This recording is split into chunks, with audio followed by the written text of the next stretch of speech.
নীলা কোথায়? অফিসের সময় হলো তো। এই নাও দুপুরে খাবারটা সময় মতো খেয়ে নিও। আমি খাবার খেয়ে নিব। শোনো, তোমাকে বলি, বাবা মা তো দুজনই মারা গেছে, বাইটার দিকে একটু খেয়াল রেখো। এই সয় সম্পত্তি তো আমাদেরই, বুঝছো? ওর হাবভাব বেশি ভালো দেখি না, ওর দিকে তো নজর রাখো। খুশি, আয় খুশি, কোথায় তুই? এত সময় লাগে কেন আসলে ডাকতে? ঘরে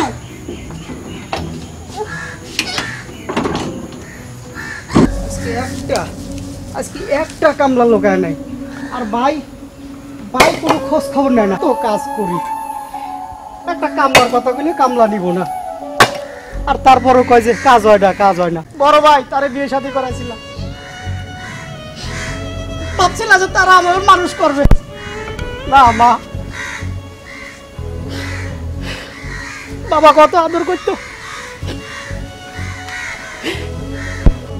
বড় ভাবি সারাদিন কাজ কাম করায়।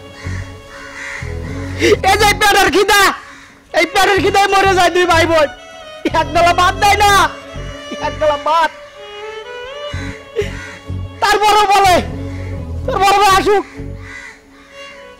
মুখটা বাইটে যায় করতে পারি না, আরো বিচার দিব। আরে এই বাড়ি গাড়িকে আমরা চাইছিলাম আমাকে ভাই বাপের মতন।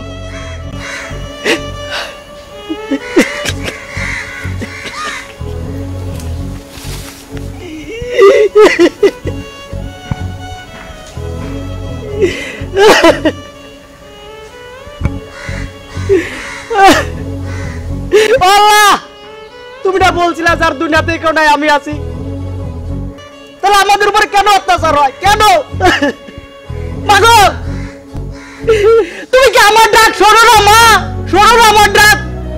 এই তোমার বাচ্চার কথা, অদম পরিস্থিতির কথা মনে পড়ে না তোমার?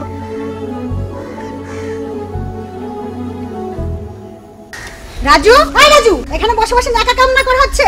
হ্যাঁ, কাম কাজ নাই? ও ভাবি কি করেন? কি সমস্যা কি? কাজ কাম বাদ দিয়ে সবকিছু, হ্যাঁ?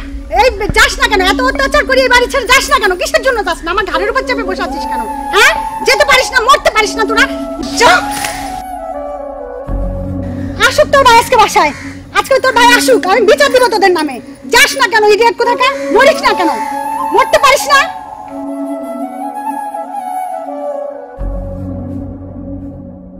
আর ভাল লাগে না, মরার কাম কত করি, কাম করতে করতে ঠিক মতো দিলে খাইতেও পারি না। খুশি, আয় খুশি। যে ভাবি চুন্নি, তোর এতটুকু ঝাড়ু দিতে এত সময় লাগে? হ্যাঁ, রান্না করবি কখন তুই? এই তো রান্তাছি, রান্না করতে আগে ঝাড়ু দেই, তারপরে রান্তাছি। তোর ভাইয়া তো অফিস থেকে আসার সময় হয়ে গেল, এসে খাবার না পেলে তো আমার উপরে ঝাড়ু খাবে। সারাদিন কত খাটাখাটনি করি, তারপরেও মন পাই না, তারপরেও কত টর্চার করে।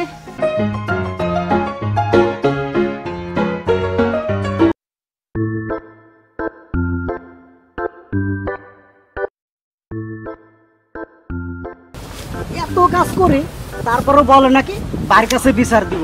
আরে দিস দি ভাই এসে আমার কি করতে পারে? তুই দেহস নাই, নিজে চোখকে দেহস নাই। থাক, তুই তোর ভাবি আর ভাইকে নিয়েই থাক, আমার চিন্তা তোর আর করতে হবে না। আর ভাই মাথাটারে এর একটা বিহিত করতেই হবে। আজকে বাসায় যাই, মেয়েটাকে ধরবো। তুই যা, অন্য একদিন দেখা করবো না। যাচ্ছি যাচ্ছি, আজকে তো বুঝলি না, একদিন ঠিকই পস্তাবি। কি রে, তুই দেখ সত্যি সত্যি রাগ করে চলে গেলি? আরে পাগলি, আচ্ছা যা যাই, আজান দিতেছে, পরে এখন যদি আবার বাড়ি না যায়, পরে দেখতে যাবার আমার উপর অত্যাচার শুরু করবে। গরুগুলাও তো যা, আসতেছি, পরে আবার আসতেছি, এসে তোকে গোসল করে দেবো। অফিস থেকে ফিরুক বাসায়, এর বিচার যদি ও না করছে তারপরে যা হবার হবে।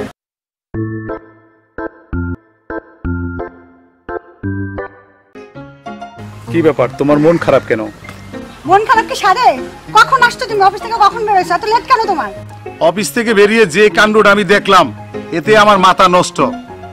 উত্তর পাড়ার কাশেম চাচার মাইয়া প্রিয়া আমার ভাইয়ের মাথাটা খাইছে, বুঝছো? এই জন্য আমার মাথাটা নষ্ট। আজকে আমি কাশিম চাচার বাড়িতে যাব, এর একটা বিহিত আমি করবো আজকে। এখন তোমার কি সমস্যা আমাকে বলো। শোনো তাহলে তোমার ভাইয়ের অভিযোগ।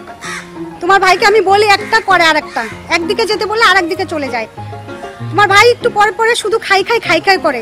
এরকম করলে আমি তোমার ভাই বোনের সঙ্গে একসাথে সংসার করতে পারবো না। তোমার ভাইকে বাড়িতে রাখতে পারবো না। তোমার ভাইকে বের করবে, না হলে আমাকে বের করবা। ঠিক আছে, ও যেভাবে কার্যকলাপ করতেছে আমারও মাথায় কোনো কাজ করতেছে না। আজকে আসুক, তারপরে আর একটা বিহিত করবো। তুমি চিন্তা করো না, বসো।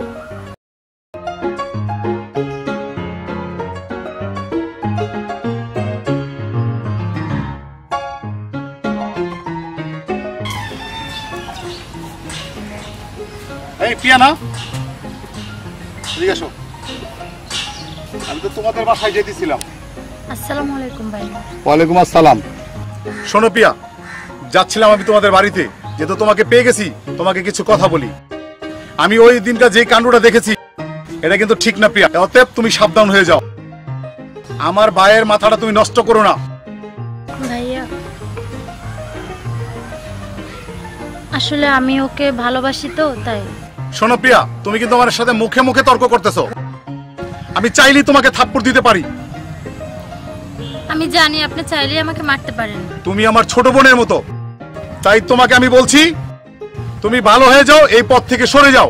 আপনি আমাকে মাফ করে দিয়েন, আমি আর রাজুর সাথে কখনো মেলামেশা করব না। যাই ভাইয়া, আসসালামু আলাইকুম। যাক, বেঁচে গেল মেয়েটা।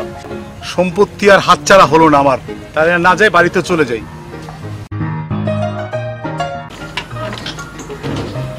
রাজু, এই রাজু, কোথায় থাকিস সারাদিন? ডাকলেও তো খুঁজেও পাওয়া যায় না। ভাবি ওই যে গরুর জন্য কটা ঘাস কাটতে গেছিলাম। একটা কাজ দিলেও তো ঠিকঠাক মতো পারিস না। সারাদিন শুধু খাই খাই করিস। এই কাপড়গুলো নিয়ে ধুয়ে নিয়ে আয়। আমার গাড়ি এসে জুতো সব আপদ। ভাবি, তুমি এটা কি করলা? মুখে মুখে তর্ক করছ কেন? একদম চুপ থাকবি, তর্ক করবি না। যত সব আপদ জুটছে আমার কপালে এসে। ভাইয়া দেখো, আজকে যদি মা বাবা বেঁচে থাকতো আমাদের আর এত কষ্ট করতে হইতো না। কেন যে নিয়ে গেল না আমাদেরকে। থাক বোন, তুই আর কান্না করিস না। ওরা শুনলে আবার আমাদের উপর অত্যাচার করবে। চল আমরা দুই ভাই বোন কাপড়গুলো ভালো করে খাচ্ছা রোদ্রে দিয়ে আসি। আমার লক্ষ্মী বল, চল। ঠিক আছে, চলো। ভাবি, ভাবি, কি হইছে? এত ডাকাডাকি কিসের? কতবার বলছি ভাবি বলে ডাকবি না? পেটে খুব ক্ষুধা লাগছে, যদি কটা ভাত দিতেন। কিসের এত ক্ষুধা? শুধু সারাদিন খাই। দাঁড়া, এখানে আমি খাবার নিয়ে আসতেছি।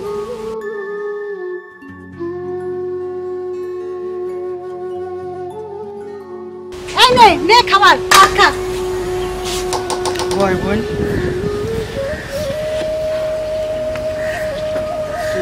থাক বোন, দুঃখ করিস না। এই আমাকে কপালে লেখা ছিল, তাও তো আমরা পাইতে আছি। খাও ভাই, পেটের ক্ষুধা তো মিটাইতে হইব।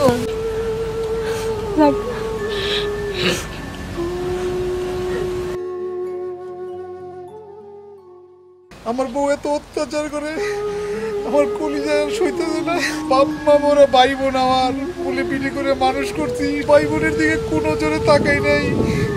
আমার বউ যে এত অত্যাচার করে আগে জানতাম না। আল্লাহ, আমার বোনের উপরে ভাই বোনের উপরে এত অত্যাচার, আল্লাহ এগুলো দেখার আগে আমার মনের দিল না কেন? কিরে, তোদের খাওয়া শেষ হয়েছে? খাবার শেষ হয়ে যায়নি, তোদের পুটলা বেরিয়ে যায় বাসা থেকে।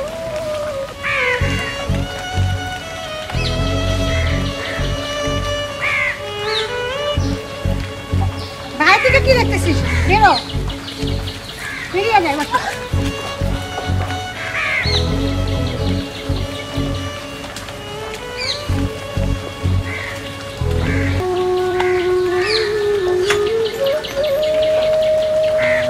আল্লাহ, তুমি এর বিচার করো। চল বোন, চলো ভাইয়া, আর এই বাড়িতে আর জায়গা নাই। চল, সেই দিকে দুই চোখে ওইদিকে চলে যাই।